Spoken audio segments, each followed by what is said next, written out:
Hello and welcome back everyone to this Warcraft replay. This is ZOTAC quarterfinals number 299. This is going to be between Starshaped from the clan TH. He is going to be spawning as the teal Night Elf player in the bottom left, and we have Rising Stars Though, who is going to be spawning as the purple human player on the top right. Now we do see Starshaped placing down a normally timed Altar of Elders, so we will not be having a Tavern Hero just quite yet, or at least not for this game. No, that's not right. Or at least not for his first hero, I meant. Though, to be honest, it's pretty much how he's been playing over the years, really. Besides the meta changes and all that. But pretty much expansion, many footmen early on until you get double sanctums. Unfortunately, we didn't see that happen for Tho, as mass footman was pretty much sufficient. We're gonna have Tho placing down a scout farm right now, but we also have an Ancient of War being placed down right next to this farm, so this is going to be interesting for Starshaped. He is not going to be starting off using that Ancient of War for creeping, I don't think, unless he places down a second one. Oh wow. So we have the Priest of the Moon as the hero of choice for Starshaped. So this is generally why I like ZOTAC quarterfinals with players that haven't been regulars in the best of 8. Starshaped obviously playing for a long time, but just hasn't really slipped through that best of 8 barrier just quite yet. Okay, Priest of the Moon is moving out. I can't imagine the first ability for her. We obviously don't see that True Shot aura, so it's definitely not that. We're gonna have a second Ancient of War, so I believe we might be having mass archers and then transitioning into mass huntresses.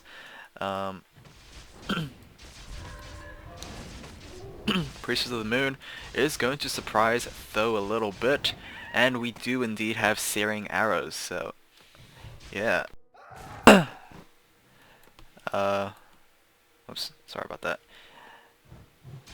So we're able to take down one of those peasants. Searing arrows, I believe, does additional damage to any target except for anti-magic targets. So buildings count, and of course units count. Tho is going to be losing that scout farm. And oh wow, he is saving that farm for the Priest of the Moon to actually destroy and get that little bit of experience. Now Tho did send a couple of footmen to try and harass this base, and of course the wisps. There we go with the Priest of the Moon. Oh wow. Unfortunately, the Ancient of War was able to get that kill. There we go with a little switching coming in from Starshaped. I forgot the bonus damage from searing arrows. I'll probably have to guesstimate. I think it's 25 straight up, is it? No, that's a little too much. It's really kind of hard to, how should I say it, see the differences because of armor and all that, and of course the damages and ranges instead of a flat number. And here we go with this Priest of the Moon. We do see Tho placing down those scout towers though, so this is not looking good for Starshaped. There we go with those mass huntresses. So we currently have about 3 huntresses, and I believe they are, or at least they have their eyes set on that upcoming expansion. There we go with Tho and that merciless archmage taking down another peasant. There we go with those huntresses. However, the Priest of the Moon has been taking a lot of damage. This is Secret Valley though, so we might be seeing those Fountain of Health being used for that bottom, but who knows. There we go with those huntresses. We currently have 3 out in the field taking down one of those peasants, but no. That huntress is going to take a lot of flak, being forced to retreat and actually engaging the footmen. we have an ancient protector being built over here, so Starshaped will try to do anything to keep this thing alive. Now, this is of course an interesting place to actually put your ancient protectors, and I've seen this a little bit, but I don't think it will be able to be completed. There we go. Even the Wisp was taken down. Priestess of the Moon has been fully recovered, and hopefully she can get to level 2 and get that True Shot aura. There we go with, oh, the beginning of the creeping. However, the Archmage is right over there. Circler has been picked up on that Priestess of the Moon, and there we go with that Shadow Meld, or at least hoping to get that Archmage entangled up in that fight. Unfortunately, we are not going to tier 2. However, Starshaped is currently training up Ballista. No, Glaive Throwers. Sorry. Random Chaos is Ballistas.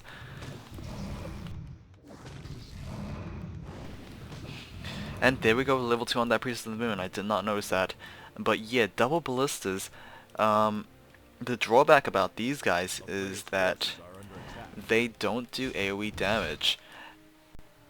I don't think they do. They have to be researched to enable piercing, which is kind of unique, which is basically able to attack the people, or at least damage the people at the backs as well. So imagine it shoots from this angle and then it also hits the guard tower over there. I don't think it's AoE though. No, I don't think so. However, those glaive throwers do, or at least have a pretty long range, 1,150. So, yep. I don't know, or at least I forgot what the other ones were, but that is fairly long.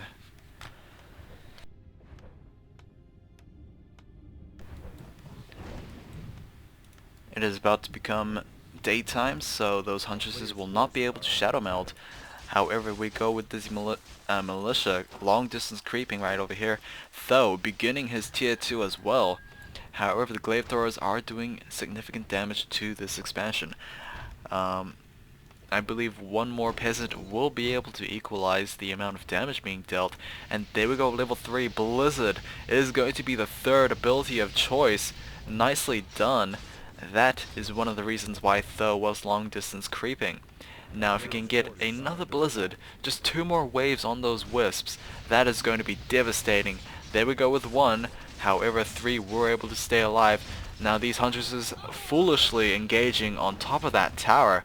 One of them will be killed to remind themselves. Here we go with this Ancient Protector, finally finished and is in range for those repairing peasants. And there we go, I believe, no, the Wisps were able to stay alive, but here we go with this Archmage going in for the kill, and as well as those footmen, 1 ballista, 1 glaive thrower will be destroyed, however 2 footmen will be paying the price.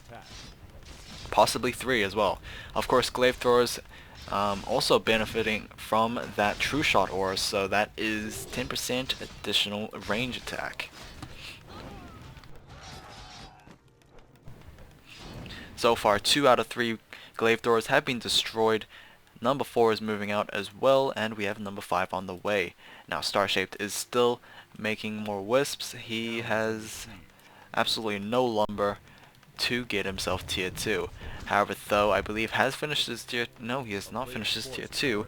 He is a couple of seconds off. And they were with tier 2. Ancient Protector, not sure why I was pinged.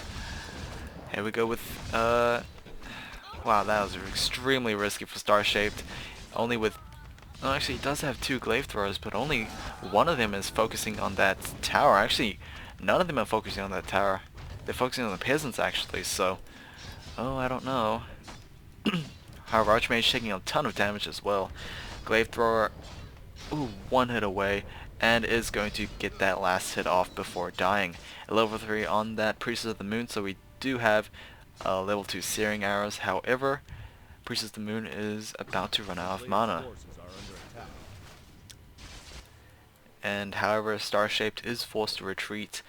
However, he is going to do some interesting play. He is going to eat his way through and hopefully set himself a barricade of trees within this and then root itself to attack this town hall. The drawback is that you need vision, as I don't think you can see over the trees, and yes, you don't. However, can he fit in there? I think he can fit in there. Oh, he's gonna eat one more tree just in case. However, this is gonna be a little difficult, as those peasants can just easily cut through those trees. And wow, actually, Starshaped, that one more tree was able to allow him to see through that. Actually, no, I don't know. Either way, Tho's gonna get himself the panda, so the panda hopefully will be able to do as much damage as he can to those huntresses. This is going to be a little difficult to handle. Huntresses, obviously they need to be busy with those footmen, but alongside with that panda, things are going to be a little difficult as they have another target to actually focus fire, and 2 huntresses were able to be taken down.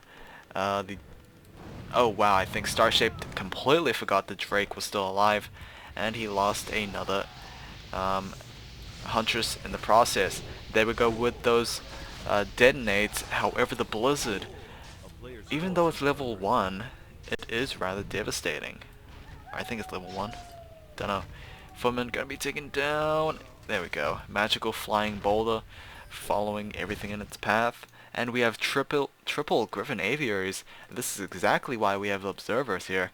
So 3 Dragonhawk riders, obviously the best, or at least one of the best options to go against huntresses, primarily because they can't attack air. And of course against glaive throwers as well, because they can't attack air either. And there we go with Starshaped giving the GG, even though he did not see those Dragonhawk riders. Or at least I think he just saw it right now. Either way, that is going to be game. Unfortunately, it was only a 2-game series. I will be casting the next series hopefully tomorrow. It is going to be between Pornosonic and Sishi, so stay tuned for that. I'll see you guys next time.